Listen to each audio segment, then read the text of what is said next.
This is the part you need for your 2008 or other model Mitsubishi Eclipse for your fan resistor.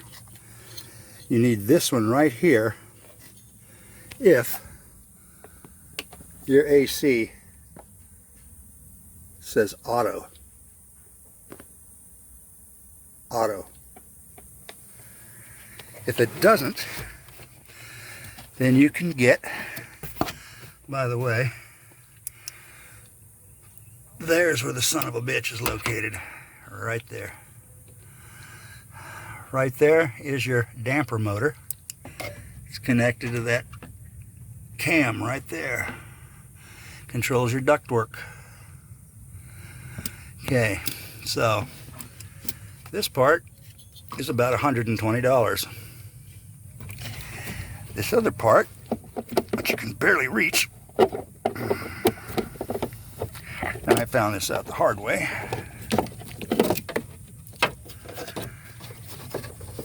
There's your $20 part. No heat sink really. These clips are a bitch. Okay, so continuing on with this video, which is going to go in reverse from taking apart to put back together, which may be easier for some of you to get. Alright, there's the fan resistor module. Get my lighting right. You can see the two screws. There's one, I've got it screwed in already. There's the other. That one's a bitch to get to because everything's in the way. You can see I pulled the damper motor, and that's the screw I got to get to. Stubby would be nice, but the thing is, the stubby handle hits right on that refrigerant line that comes through there. So what you need is one of these, or something reasonable facsimile. Get that in and out. Here's another thing. Talk about getting cut up. That thumb right there is cut up because of that little piece right there, that plastic piece sticking out that holds the back side of that damper motor. You cannot get in and out this screw without doing that to your thumb.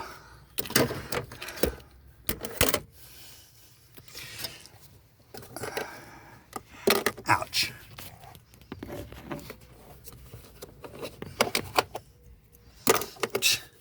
Yeah, sure, I go to record and I drop the tool. There, I can get that in there as tight as I can. Ouch. Yeah, every time you go to turn it, your thumb's going to contact that little sharp spot.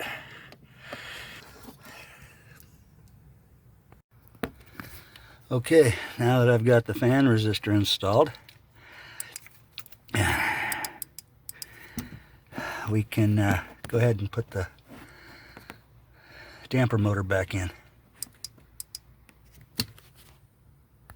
Alright, here's the bitch with this little damper motor when it goes back in. This screw hole, slotted screw hole right there, it's back here. You cannot see it when you're putting the motor in, so you have to do that one blind. Also, when I came across this part and noticed that both sides were slotted, I was smart enough to put a black mark with indelible right in the center where the screw was located. Obviously with the slots this motor can adjust and rock, which will make differences in your damper operation. So be careful when you get to this point. You almost can't get that resistor out without removing it, unless you have a 6-year-old kid that's good with tools and a little tiny hand. Okay, as you can see, I've got the damper motor set in place. I've got the screw back in there. And like I was saying, you can't see that screw that's around the back side. At least there's nowhere it can get lost other than get caught in this tray down here when you do drop it. And you probably will drop it. It's just a basic sheet metal screw that taps into a virgin plastic hole. There's no threading other than the threads this thing made initially when it went in, so it's going to be tight starting. I got my handy dandy inspection mirror out, and I don't know if you can see it or not, but there's the slot, and the hole is kind of toward the top. That's what you've got to find by hand, because you surely can't see it when you're working on it. Tell you, this is one hell of a job.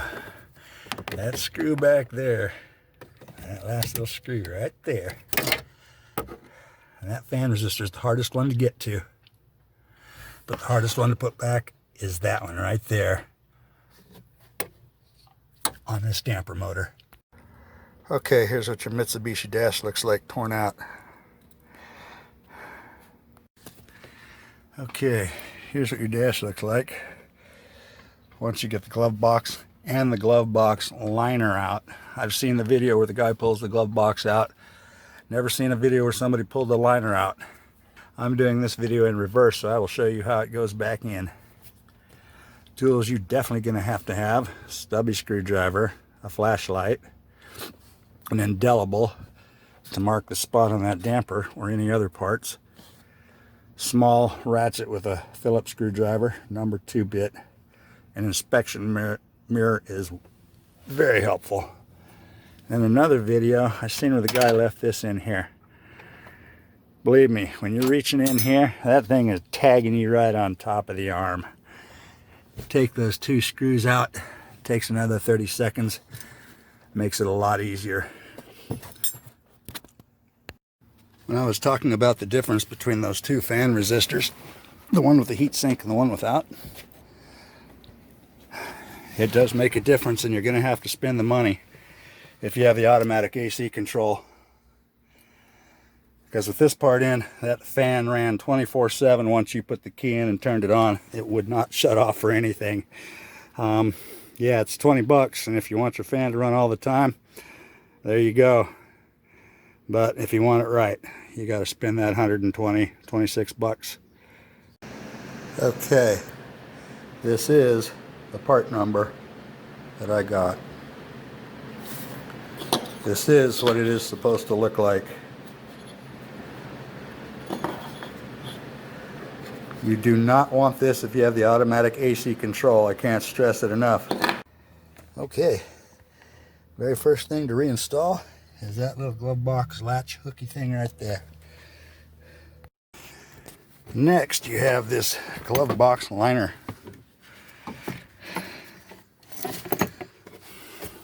Get it on the ground. See it? You're gonna see it. There it is. That's what holds your glove box. Here's your little flapper dealie, spring-loaded dealie. That's what keeps your glove box going up and down. It's got a little spring tensioner in here on the back.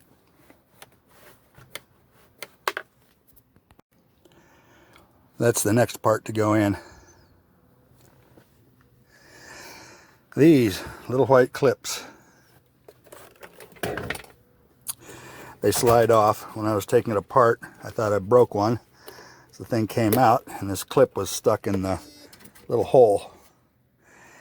I was able to just pull it out of the hole, put it back on here. Well, I'm not gonna take it off now, but you get the point. Okay. Now, we'll go ahead and install that. That's why this part has to go in first, because you'll never get it on once you put this thing in here like this. Okay, the first 2 screws that go in are these 2 here, and they go here and here. These 2 are up underneath here.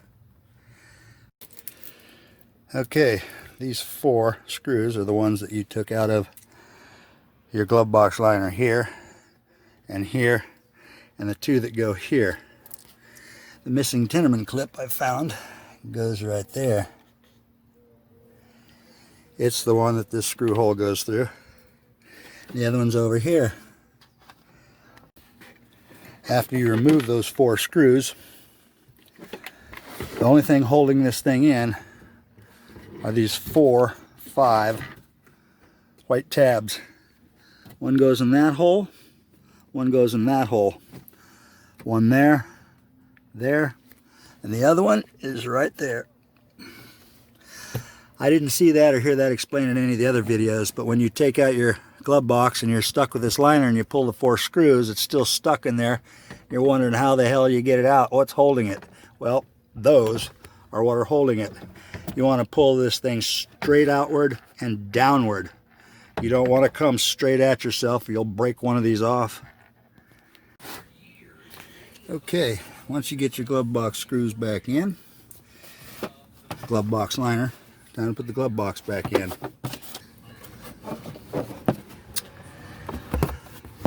These little bars here are what are holding this glove box in after you remove the clip. These are the tangs on the back